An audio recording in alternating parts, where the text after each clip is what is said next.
Good day, everyone. My name is Ms. Raihan. I'm your State Technical Officer for Storytelling Level 1. And hi, I'm Ms. Shubha. I'm your State Technical Officer for Storytelling Level 2. So today, we are going to talk briefly about storytelling competition. So the competition is open for both Level 1 and Level 2. For Level 1, it is open for Year 3 students, and for Level 2, it is open for Year 4 to Year 6 pupils. The competition format. The competition is divided into two sections. Section 1 is prepared for Level 1 and for Level 2. But for Section 2, Impromptu is only for Level 2 pupils. The prepared section. The time allocated for the prepared section is 4 to 5 minutes. The first bell will ring at 4th minute and the second bell is at the 5th minute. For the impromptu session, the participants will be given a word, a phrase, or a picture. They will be given 30 seconds to prepare their story. After 30 seconds, the bell will ring and the participants should start their impromptu speech. The speech should be not less than 2 minutes and not more than 3 minutes. The first bell will ring at 2 minutes and the final bell will ring at 3 minutes. The story. The story can be entirely authentic or adapted or originally written and must have never been published or won a prize in any other competition prior to this competition. The theme is open, so you can choose any story. Materials must not touch on sensitive issues such as race, religion, stereotyping, or politics.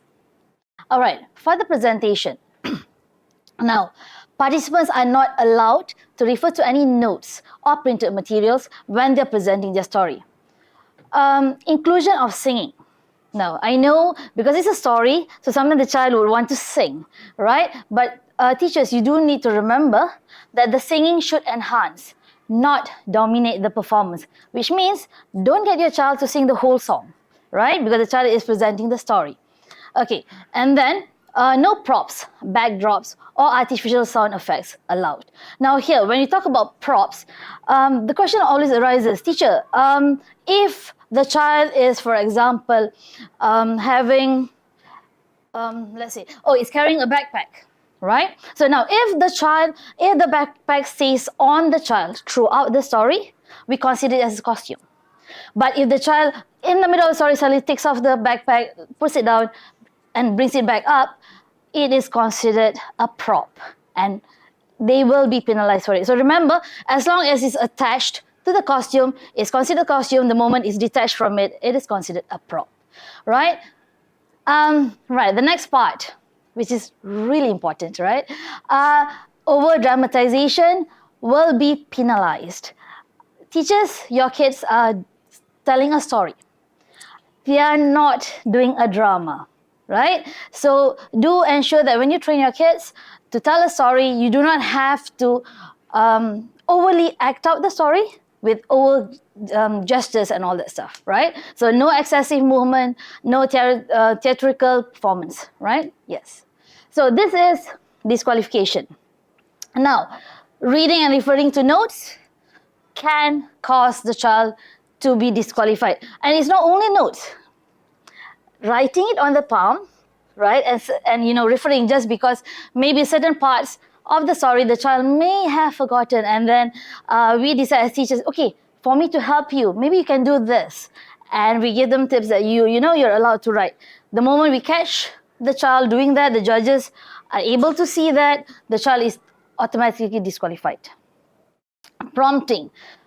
Now, for the districts or the venues where they allow the parents or the teachers to be in the venue as the child is presenting, teachers, do remember, don't help out your child by prompting them if your child gets stuck on the stage while they're delivering the story. Okay? Because if you do prompt them, there will be an observer appointed who will be looking into this, right? And if the child, if you're found prompting your student, you have set your child up for a disqualification, right? So please bear in mind that, yeah? And then touching on impromptu. Now, the first level 2, they will do a prepared story. And then for the impromptu session, like what Ms. Raihan just mentioned, they are given either a word or a phrase or a picture. The child has only 30 seconds to think of a story, right? So sometimes we end up tending to train the child where we say, it's okay, just change your story, your prepared story a bit, and then you try to put in whatever the word or the phrase given. For example, let's assume your child is presenting Goldilocks and the Three Bears, right? So the setting is a forest, you have animals, right? You have the character which is a child, which is a girl. And so for the impromptu, you've trained your kids to say, change the animals, change the character from a girl to a boy, all right? And then, whatever word is given, you try to put it in so that now you've used the word in the story. That will also cause your child to be disqualified.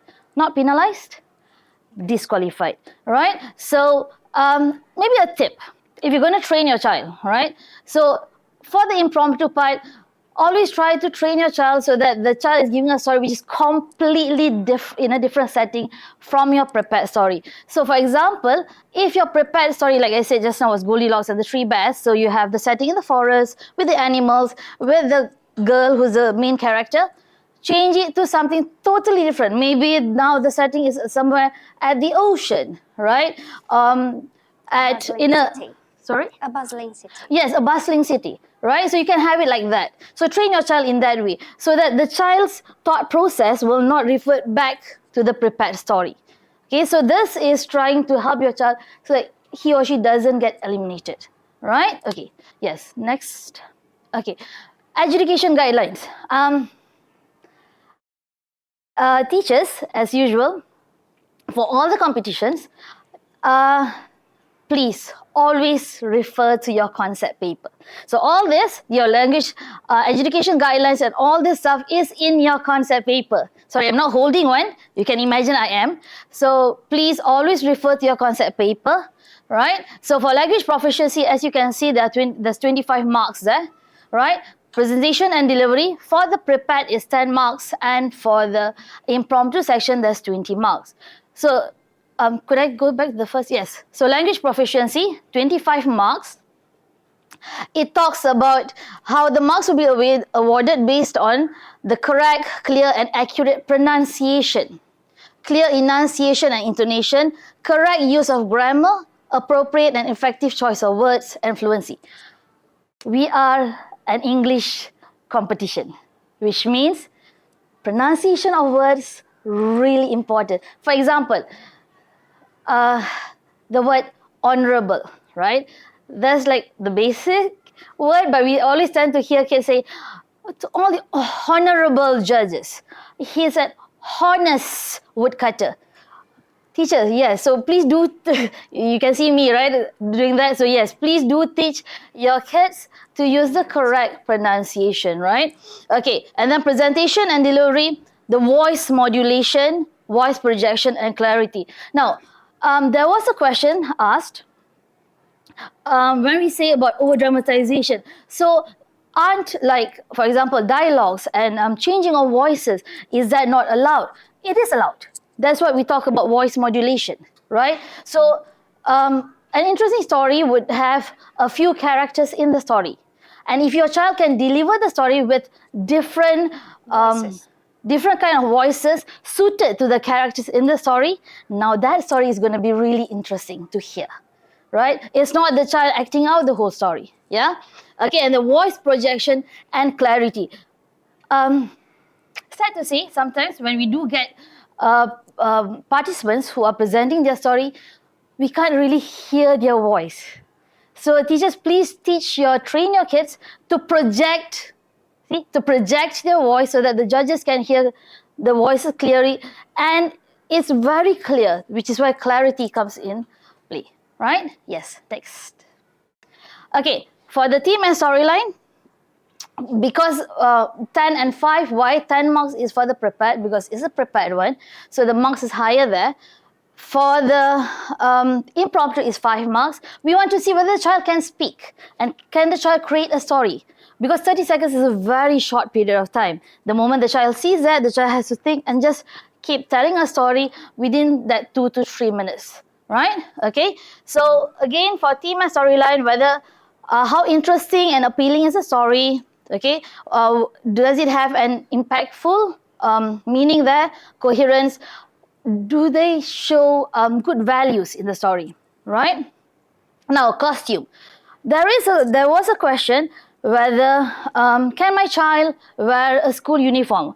Will the child be penalized? No, the child will not be penalized if the child is going coming up with a school attire. The thing is, if you look at costume, there's 5 marks there, right? So marks will be awarded based on the following: suitability and creativity. Now, if the prepared story is talking about the child and the character is a school student, then yes, the attire, the uniform is really appropriate. But if you're talking about if the child, the main character is a bear, and the child comes in with the school uniform, no marks will be deducted, but will you get that 5 marks? Right? So it's something to think about. Yeah? Okay. Now, we're going to show you a very short snippet. Look at how this child is presenting her story, yeah? The woodsman sighed sadly. It is not. The spirit dove in a second time. It brought out a silver axe. Is this? Okay, you can go through the full video. We've provided the video source there, right? So if you listen to the child, okay, I would say she's a good storyteller, right? She's not acting out the story. She is not over dramatizing the story. You can hear her voice modulation, right? And you can hear very clearly the way that she is presenting a story, and her gestures is appropriate to the storyline, right? So we do hope that you are able to train your kids in such a way, right? So that when they do go to the competition, your child will feel very confident in delivering the story, and hopefully be able to not only represent your school for the district, moving on to the state. So good luck, teachers. We'll see you hopefully in state. Thank you. Thank you.